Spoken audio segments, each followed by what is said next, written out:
Hello అండి, నమస్తే. నేను మీ స్వప్నికాని. గ్లోబల్ ఇల్యూమిన్ మాతృదేవోభవ సంస్థ వాళ్ళు అంటే సక్షం వాళ్ళు స్కాలర్షిప్ కోసమని మమ్మల్ని పిలిచారు. సో చదువుకున్న వాళ్ళకి, పేద పిల్లలకి వీరు అండగా నిలుస్తారు. సో ఎన్నో కార్యక్రమాలు చేస్తున్నారు. అలాగే మన వైజాగ్లో కూడా ఒక కార్యక్రమం చేపట్టనున్నారు. సో అందుకోసమని నేను మా పిల్లల్ని తీసుకొని వచ్చాను. మా పిల్లలు అంటే మీకు తెలుసు కదా, సో మరి నేను ఎక్స్ప్లెయిన్ చెయ్యను, ఓకేనా? సో చాలామంది పేదవాళ్ళు వాళ్ళ పిల్లల్ని తీసుకొని వచ్చారు. కూలి పనులు చేసుకునే వాళ్ళు, తల్లిదండ్రులు లేని పిల్లలు కూడా చాలామంది ఉన్నారు. సో అందులో మేము కూడా ఉన్నాము. సో ఏదైనా మంచి కార్యక్రమం చేస్తున్నారు అంటే అందులో మనం కూడా వెళ్ళాలి. వీళ్ళకి ప్రత్యేక ధన్యవాదాలు తెలియజేస్తున్నాను నేనైతే. ఇది మన జనవరి 22వ తేదీన అయోధ్యలో శ్రీరాముణ్ణి మనము పూజించుకొని దీప నైవేద్యాలతో ఆయన పూజిస్తున్నాం కదా. ఆ రోజునే ఇక్కడ వెళ్ళి అందరికీ ఒక మంచి పని కార్యక్రమం చేయాలని పిలిచారు. చాలా సంతోషం అనిపించింది నాకు. ఇందులో గ్లోబల్ ఇల్యూమిన్ సరస్వతి సత్సంగ సంస్థ వాళ్ళు కూడా ఉన్నారు. చాలామంది సార్స్, అలాగే స్టూడెంట్స్, వాళ్ళ పేరెంట్స్ అందరూ కూడా ఉన్నారు. నాకు చాలా హ్యాపీ అనిపించింది, ఎందుకంటే ఇంతమందిని చదివిస్తున్నారు. సో మన సక్షం సార్ ఈయన. సో మా డాక్టర్ గారు సంతోష్ కుమార్ సార్ వాళ్ళ ఫాదర్, బ్లూ కలర్ షర్ట్ ఆయన.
తర్వాత శ్రీ రామారావు గారు కృష్ణా కాలేజ్ ఎక్స్ ప్రిన్సిపల్ గారు వారు వేదికను అలంకరించవలసిందిగా కోరుతున్నాం.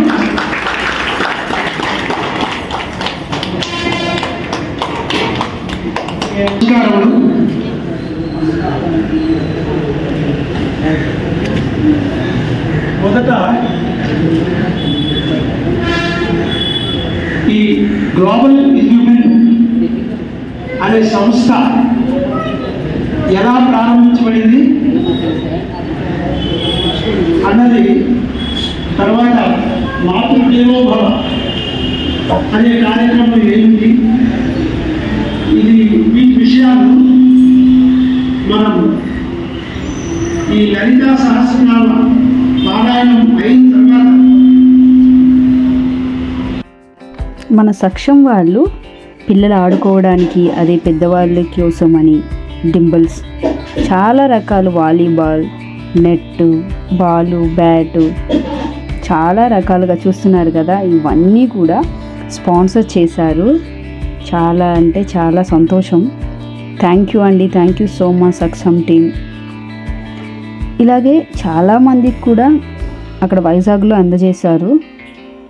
ఇంకా చాలా ఉన్నాయి, చివరి వరకు వీడియో స్కిప్ చేయకుండా చూడండి. ఇటువంటి మంచి కార్యక్రమాలు మీ అందరి దాకా దృష్టిలో పెట్టాలని నా ఉద్దేశంతో ఈ వీడియో తీసుకున్నాను. ప్లీజ్ సపోర్ట్ చేయండి ప్రతి ఒక్కరికి కూడా. Thank you so much.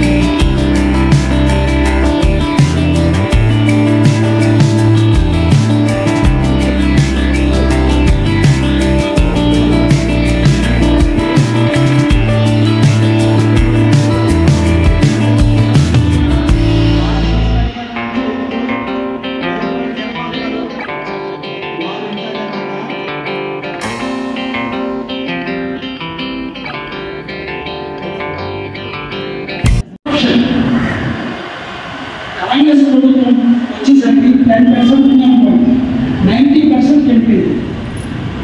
వాళ్ళు దాన్ని పెంచారు. ఎందుకంటే వాళ్ళకి ఏ పని చేసిన కమిషన్.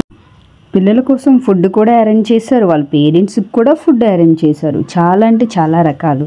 తెలుగు భోజనం అంటే చాలా బాగుంటుంది, రుచికరమైన అన్నము, పులిహోర, పప్పుచారు, ముద్దపప్పు, ఆవకాయ, చాలా పెరుగు వీళ్ళే సప్లై చేస్తున్నారు. బూరెలు, వావ్ చాలా బాగుంది. పులిహోర, వంకాయ, గుత్తి వంకాయ కూర, పచ్చడి, ఇంకా అన్నము, ఇంకా పప్పు, సాంబార్, పెరుగు, ఇదిగోండి పచ్చళ్ళు, నెయ్యి, మిరపకాయలు ఉన్నాయి, అప్పడాలు ఉన్నాయి. చూస్తున్నారు కదా, ఇంతమంది మాకు వడ్డిస్తున్నారు. థ్యాంక్ యూ అండి. ఇప్పుడు మేము వైజాగ్ మొత్తం తిరగాలి అంటే అవ్వదు, కానీ వైజాగ్ రోడ్డు చూస్తూ, బీచ్లోకి చూస్తూ, చాలా హ్యాపీగా ఎంజాయ్ చేస్తూ ఆటోలో వెళ్తున్నాము. ఫుల్గా ఎంజాయ్ చేసాము. ఆ వీడియోస్ కూడా నేను పెడతాను. నా వీడియోస్ చివరి వరకు చూడండి, స్కిప్ చేయొద్దు. Thank you, bye.